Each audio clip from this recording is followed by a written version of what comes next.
All right. This is Lumos Fitness Podcast. This is the intro. -1. we'll start a -1, go to Negative, 0, right. and then maybe one day have a 1. Cue the DRM free rights, Right. generic music thing. Yep. And then It's the first one. starts with an ad for Squarespace. That's the usual one. Squarespace and Athletic Greens together. And Athletic Greens together. So we have Yeah. squared greens. Yes. In the mornings, I drink my website builder to make me strong. It gives me all of the JavaScript I need Yeah. for my Java, day. coffee joke. We're Wow. layering in good stuff. Yeah. All right. Yeah, so this is going to be a mess to start with.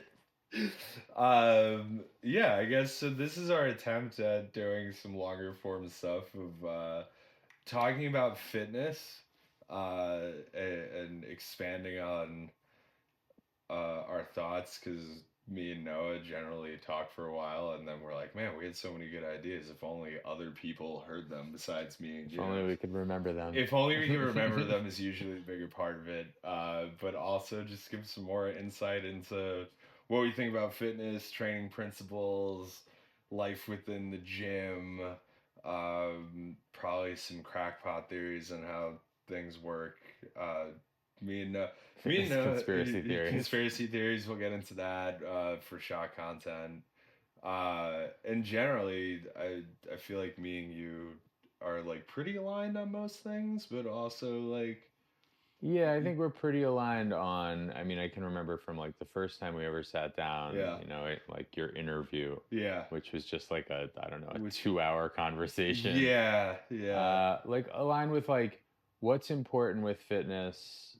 Not necessarily always, I think, and maybe even less so now. Like I think there has been some divergence in like less about what's important from like what you do day to day, but Right. what's important of like what people are trying to get out of this. Mm-hmm. The sort of like what's important to people on the inside, what's important to develop from a sort of like larger capacity in developing our fitness. I think Yeah. the more bread and butter stuff, I think we have more differentiation, Yeah. but I think it's more on the like what are we trying to build and produce from people Right. in their lives, you know? Yeah, Like because you got into this. When did you start coaching? Like, I started coaching in 2010. okay. Yeah. So by the time I had started coaching, 9 or 10. Yeah. you already had 10 years on me because I started in 2018. And for context, this interview we talk about was in the peak of the pandemic. Yeah. We sat across the room from each other. We on shouted. boxes. We shouted to each other in an empty That's gym. how I feel also. Yeah. We didn't talk about a job for about 2 hours, and then I think I left. And then you texted me like 20 minutes later and was like, maybe we should actually talk about like a job next time. And I was like, that'd be good. In the real business world, we'd call that the second interview. The second interview, right? Usually it's not because you forgot to talk about all of the like hard and fast details in the first one, but yeah, for sure. And then so it's been almost 5 years of me being here, and I think definitely a lot of my opinions have changed on fitness, or like not opinions. I hope so. Yeah, my opinions, but also like how I view things and probably how you view things and stuff like that. But yeah, so the first one, and this was an idea brought up by one of our members, just because I was talking about it a little bit on our own, is what does training with intention look like? Ooh. And how does that change as you make your way through your like fitness life? Yeah,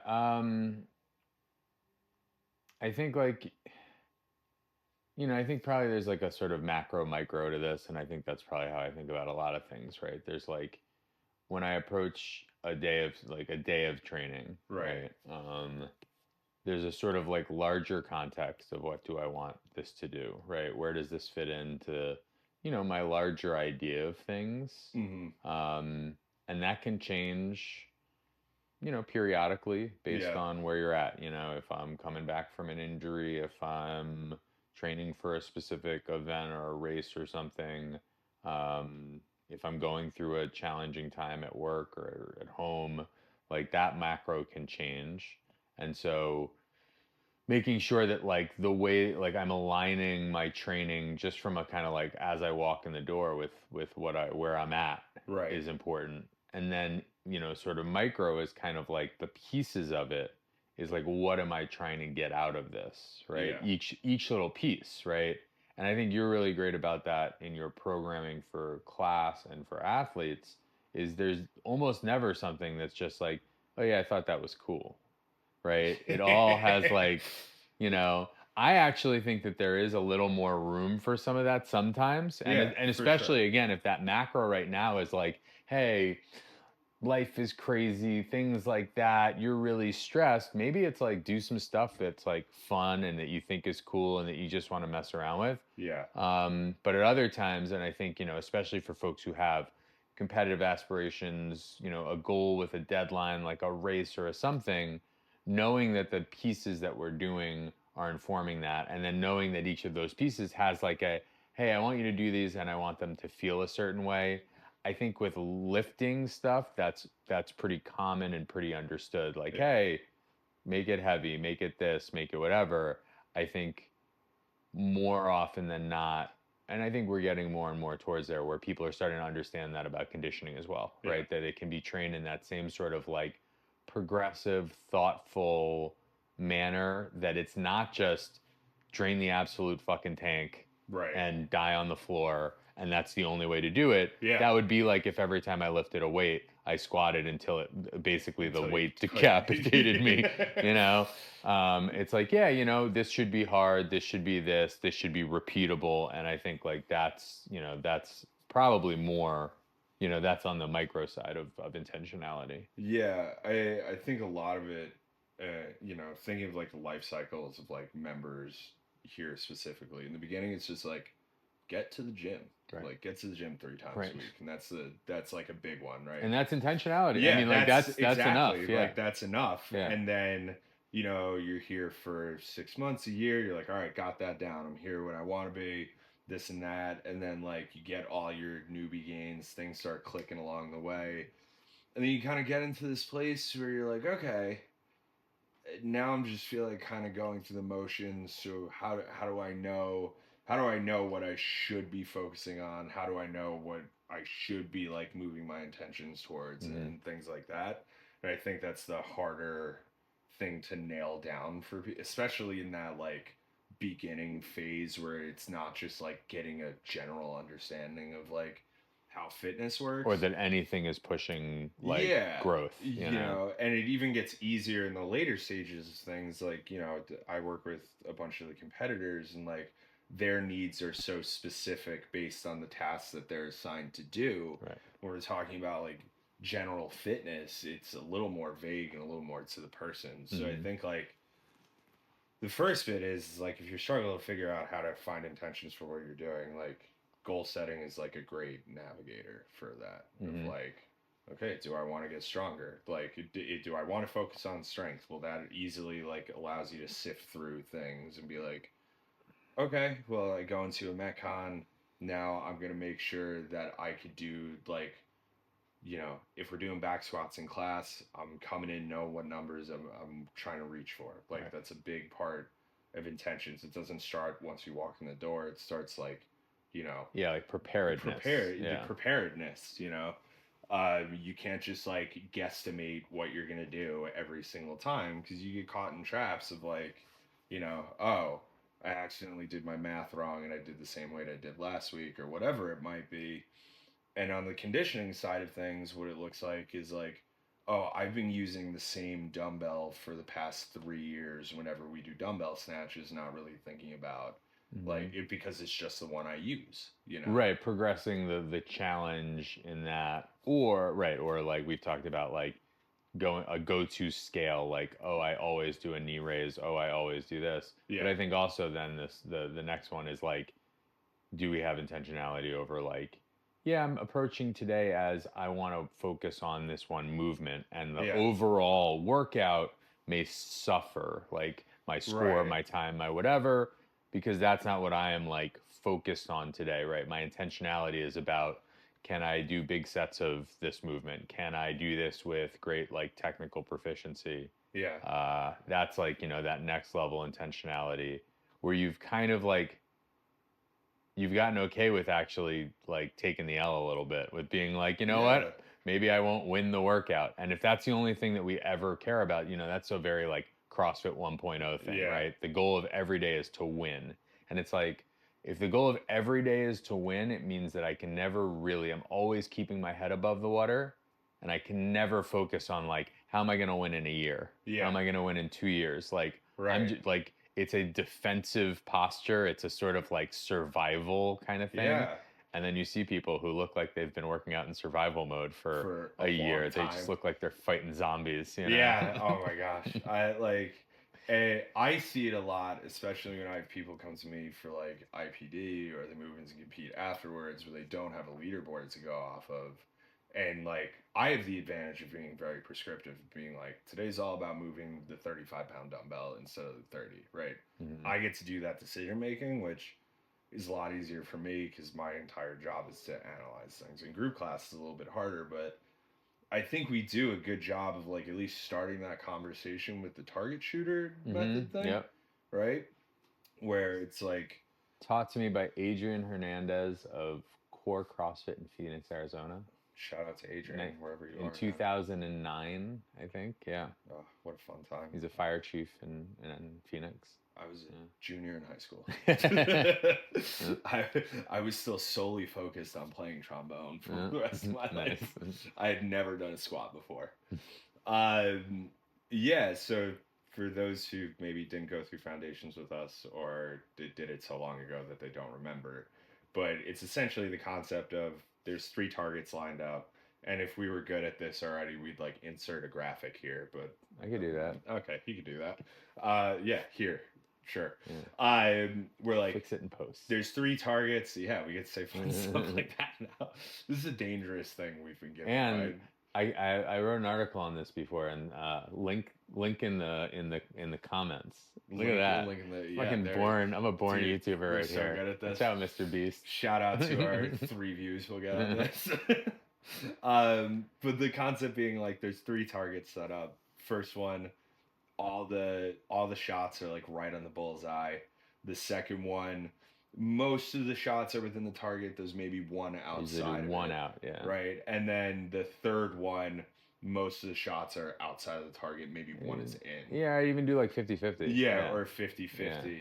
And we always say like the one with the really tight grouping, we maybe took things too easy. Like that would be like what maybe like overscaling would look like, where you're not necessarily progressing anything because you've made it so that you could do the workout absolutely perfectly. And we could dig into what absolutely perfectly looks Well, like. I think when I usually do this as an example to people, I say, which is the right way to train? And people often go like, well, I know it's not supposed to be the 50-50 one. Right. Even if often that is how they train. Yeah. But they go like, this one, the perfect one. And you're like, yeah, no, not that either, right? Right. That's too perfect. It's a little too cautious or too like right. pulled back. Yeah. And then the third one where it's like 50-50, it usually means like we're trying to do too many things outside of our scope. And then the middle one where like most of them are on the target, it's not a super tight grouping, and then like one thing is outside of it, is usually one we tell people that's one we want to go with.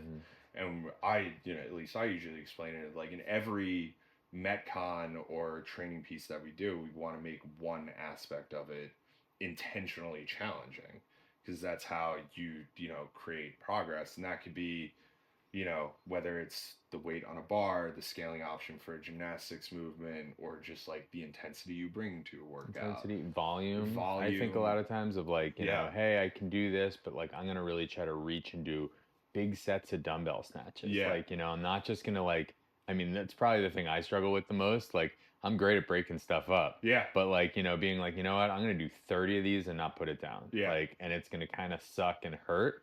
And then the other stuff I'll kind of come back to life on, you know? Like, and it requires, and you were talking about this before, like maybe scaling back some of the stuff we normally even don't, just so we could focus on that one aspect. Yeah, right. Maybe the next thing I do, even like instead of a run, maybe I just recovery bike or something. Yeah, right? exactly. Yeah.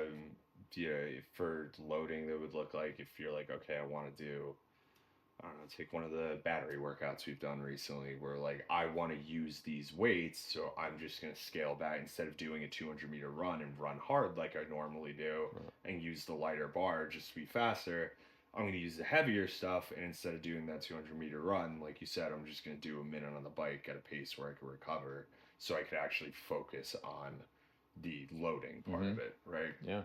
But none of this works unless you know what your current goal is for your Well, fitness. I wanted to pull back to two things that you talked about, and I think that's one. This is one of the things, right? The first thing was actually like when you're talking about like in the beginning, the goal is to just show up, Yeah. and I actually think like like we were talking about preparedness, like in the beginning, that your goal, like a lot of your intentionality is around like getting your schedule set, clearing out your calendar, Yeah. making, like again, these are like some of the preparedness things, right? And that's the big hurdle Yeah. before we even get into the like what are we doing in the gym. And that's like I think it's super important, right? Yeah. Like making sure that like, yeah, have I arrange childcare, or like have I talked to my boss about getting out of work 10 minutes early so I can make a class or Right. something like that. Like that is the beginning intentionality that like fuels everything else. So that's number one. And I think the thing we're about to get into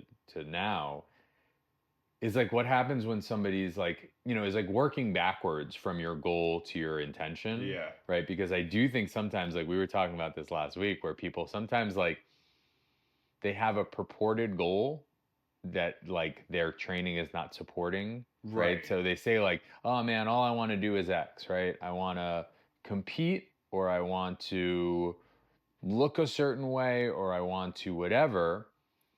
And then like we as coaches and kind of like, we notice these things. It's like, well, it doesn't look like you've set yourself up to To do do that. that, Yeah. right? And sometimes that's just somebody not knowing what to do, right? Right. Sometimes they're like, oh, I thought I was supposed to be taking every workout as hard as I possibly could. That was how I was going to get better. And it's Right. like, maybe not, Yeah. right? And then sometimes it's actually the harder, deeper conversation of like, do you really want to do this, Yeah. right? Like, oh, you want to be a competitor? Do you really want to do the things that it takes to compete in the Yeah. modern, current, because that's the only one we've got, right? Yeah. Like architecture of what fitness competition looks like, where you Yeah. have to be not just conditioned, but really strong and really skilled in all these things and know how to do Yeah. these movements and get exposure to some like weird things like a worm or whatever. Like, do you want to do that? Or do you want to just do badass workouts with your friends?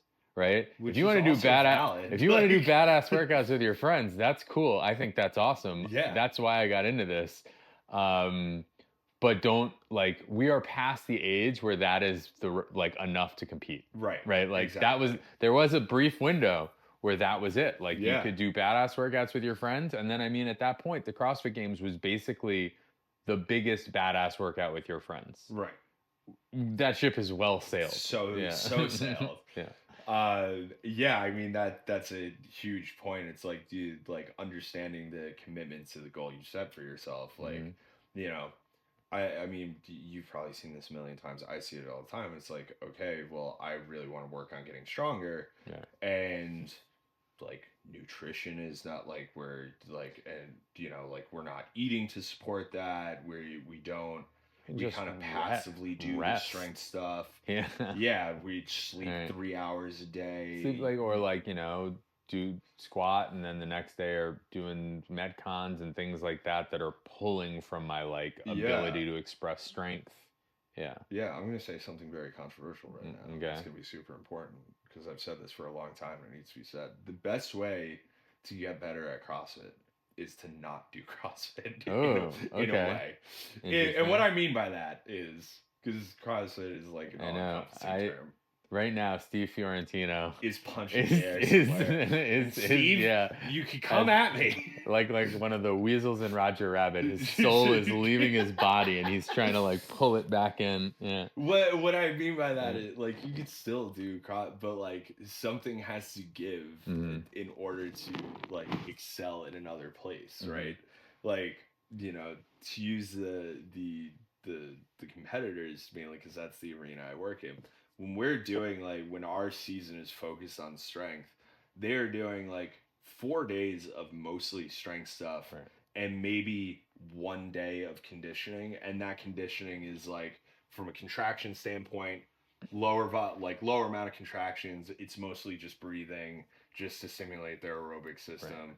But the rest of it is just like they're just squatting and clean and jerking like twice a week, Right. basically, all the time. Right. The skills that will be tested. Yeah. The strength parameters that are specifically going to be tested in what Yeah. they're doing. You know. Well, I think about it like, I mean, I've looked at the way that you like program and the way that you run your competitors, and a lot of it is like a chef kind of like deconstructing, reconstructing. Yeah. Right? You're like hamburger, and then you give them, you're like, here's all the stuff, like Yeah. piece by piece by piece, right? Right. And it's like, you know, you would have to be committed to eat a hamburger as like you're gonna eat the bun, and then Right. you're gonna eat this, and you're gonna eat that. But that is what you're at. I mean, like No. at that point, like you kind of need that level of commitment, Yeah. right? To be like, look, I need you to, for this weird analogy, like I need you to eat these things separately, and I need you so that you can taste each one for what it is. And then we can put it back together. It's always easy for us to put it back together and just enjoy the meal and be like, damn, that was good, right? And it's like, but I need you to understand all the little pieces that are going into this, right, individually. And while they're all together, while the flavors are all melding, it's really hard to pick that out. Right. Yeah. And like the advantage with that, the advantage of like putting some of the other stuff aside on the priority list for a bit and bringing some other stuff to the forefront, is that you're going to get a deeper understanding of how the things you're prioritizing play off of each other as time goes on, right? So like, you know, a lot of times I do this with gymnastics or barbell cycling and things like that. You then get a deeper understanding of how to strategize around certain movements, how to break things up, how they affect other movements. Mm-hmm. Like, and that really is the game with getting better at this, is like trying to figure out and have like a really big IQ of like how all these movements interplay with each other. For you individually. I mean, I think that's the most interesting thing is like, sure, handstand push-ups and shoulder presses interfere with each other for just about everyone, right? Like two things that are like exact same muscle group, things like that. But I think for each person, you will find things that like pairings or things like that. And there's some broad themes, but like sometimes it's just personal preference and maybe even like other weird, historic factors of just like, yeah, I hate doing X and X together. Every time I do these two movements together, it fucks me up. I feel tight, I feel this, or I just dog the workout. Yeah. I mean, and I'm sure if you're listening to this right now, you could already list out like 8 things that mess you up. But I think the more important part is, and this is something I coach on a lot, is like understanding how to use the things that you are good at, mm-hmm. or, that don't affect you as deeply, and how to use that as an advantage when you get something that you're also not great at. To buoy that. Yeah, to buoy that. It's all a balancing act mm-hmm. in all of those things. Like, I always say this about, of course, I'm going to glorify Jordan in this moment because I have to whenever I talk about fitness, but like, everyone always says Jordan never looks tired. Like, Jordan never really gets wrapped around the axle on any workout. So very rarely have I seen him look like he's about to like get evaporated by a workout. Mm-hmm. That's because he's been doing this long enough where he knows exactly how to use every single movement and strength and weakness in concert with themselves. So he never really gets lost in a workout. And that's it. I mean, a lot of that is just experience, but also that comes from like training a certain way for a really long time, Right. Even if a workout doesn't play in his favors, he still knows how to deal with the workout itself and come up with a strategy and handle things appropriately. And I think like by prioritizing movements and setting intentions around like certain things, depending on where you're at in your fitness, that's where you really like learn how to deal with that stuff. Right. Mm-hmm. And sometimes it doesn't even take that long. Right. Like I've been, to use myself as an example, I've been doing like nothing but strict handstand push-ups recently. I do them twice a week because I finally want to climb the mountain of strict handstand push-ups. but I've only been doing it for like 4 or 5 And you can weeks see in now, progress. and Yeah. it's like immediate, like just like, oh, I have such a better handle on how to deal with these Yeah. in workouts, in just like solo strength sessions. Like it's so much easier for me to use them appropriately. Well, I mean, like this is to get like fitness geeky, and I Yeah, actually would want to pull it back into like something broader. But like, so much of training is neuromuscular adaptation. So much yeah, of training is like brain to muscle link, mm-hmm.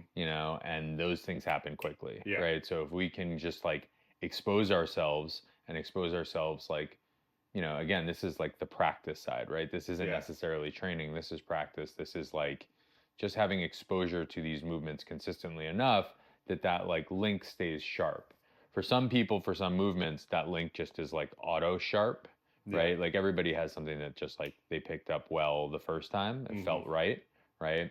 And then the ones that we don't, probably the ones that we need to keep brushing, right? Yeah, To just kind of keep that like that sharpness there. And right, like you said, like it doesn't always need to be trained into the ground. right. It just needs to be sharp enough that we can, that like it doesn't feel foreign every time we do it. Yeah, I got like 10 minutes and then I Okay. got to get on a call. So The thing I was thinking about was like, we've been talking a lot about this, in some ways like in a competitive context, but even if not that, in like a context of somebody who wants to like get better at, sort of like get better at CrossFit, get better at like a Metcon or a workout like that.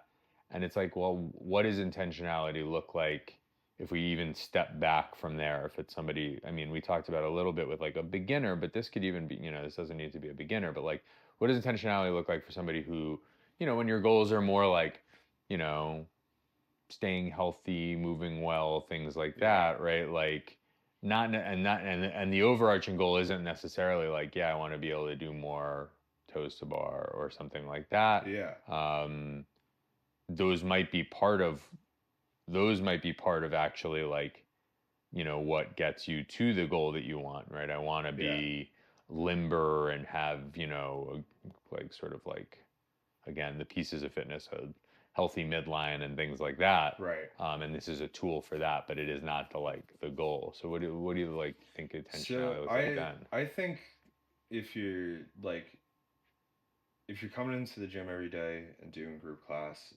a lot of it is just like I hate to just like paying attention in a lot of ways, right? Like Mm, the people who do really well here are usually the ones who like they know what the workout is coming for the mm, day.